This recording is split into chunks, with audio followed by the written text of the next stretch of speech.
আপনি কি রেস্টুরেন্টের মতো করে বাসায় থাই স্যুপ বানাতে চান? তাইলে এই ভিডিওটা ফলো করুন, আপনি বানাতে পারবেন রেস্টুরেন্টের মতো থাই স্যুপ। থাই স্যুপের জন্য লাগবে চিকেন, চিংড়ি মাছ, মাশরুম, লেবু পাতা, লেমন গ্রাস, থাই আদা আর 2টা লাল মরিচ। এরপরে দিয়ে দেবো 1 লিটার পানি। এরপরে দিয়ে দেবো পরিমাণ মতো চিলি সস। এরপরে দিয়ে দেবো চিনি, লবণ আর হালকা একটু চিকেন পাউডার।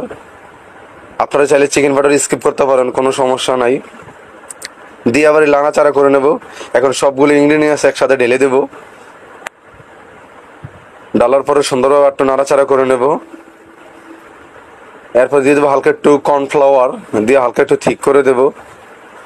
ঠিক করে এখন ডিম দিয়ে দেবো 2টা। হাঁসের ডিমের কুসুম এখানে আছে, আপনারা চাইলে কুসুম আর কর্নফ্লাওয়ার একসাথে দিতে পারেন।